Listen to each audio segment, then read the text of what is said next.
You're watching Talk with Audrey. Welcome back. 1 in 3 Americans experience symptoms of insomnia in a given week. Stress, of course, is one of the leading causes of insomnia, and the ongoing health threat of COVID-19 has only exacerbated the stress level for many of us in 2020. My guest today is Dr. Charles Morin. He's an insomnia specialist, and he has information about a new, innovative, non-medicinal prescription digital therapeutic to treat chronic insomnia. Welcome. Thank you, Audrey.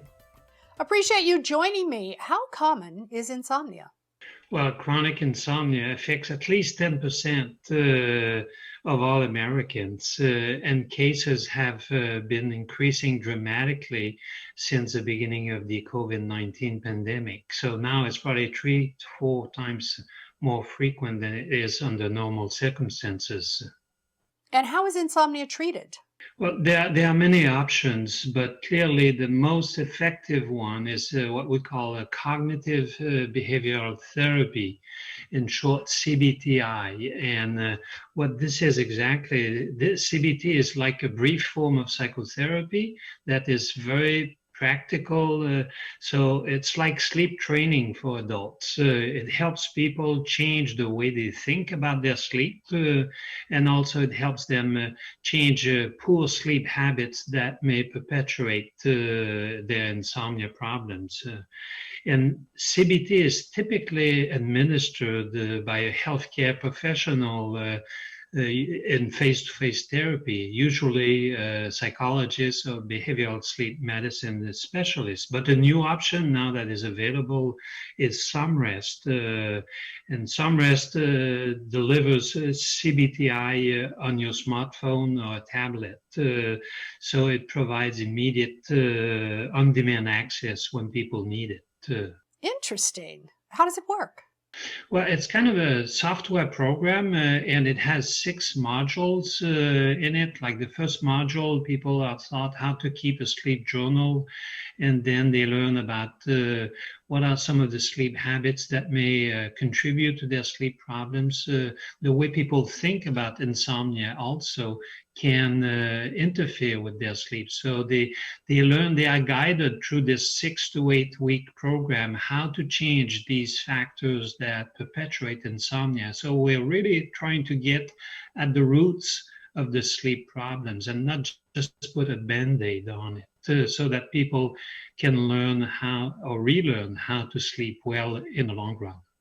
Well, I understand it's by prescription, so this then is prescribed and monitored by a doctor.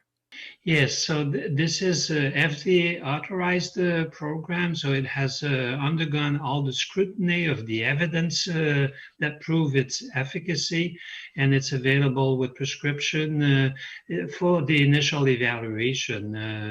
And then after that, there's a clinician's dashboard that is used to monitor a patient's progress. And people can learn more about this program by visiting somrest.com. How is it prescribed? So you can talk to your primary care physician, or you can visit this website, and there is a brief consultation that will determine whether you're a good candidate for this program. And then you are provided with an individual access code for privacy, and only you can use it with this access code. That means then that anyone can access the therapy that they need in order to treat their insomnia. Well, that's correct. With the initial consult to determine whether they're a good candidate after that, yes. And I guess the nice thing about it is that you can use it from your own home when you need it. So clearly it overcomes some of the barriers because even if CBT is the best treatment option available, that's been documented, that's been recommended by the American College of Physicians, the American Academy of Sleep Medicine, it's not always readily available. So this is one way to give greater access to people who really need some help for their insomnia. If untreated, can insomnia lead to other health issues?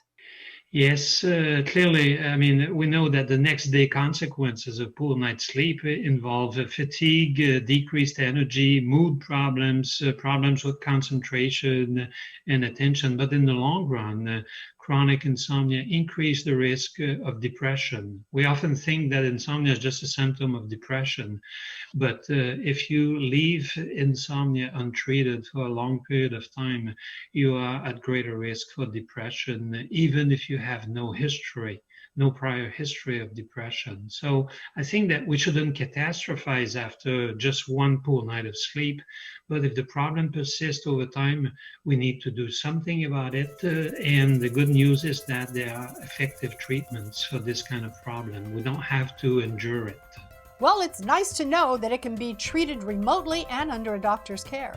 Thanks so much for joining me, Dr. Morin. Thank you. That was my pleasure.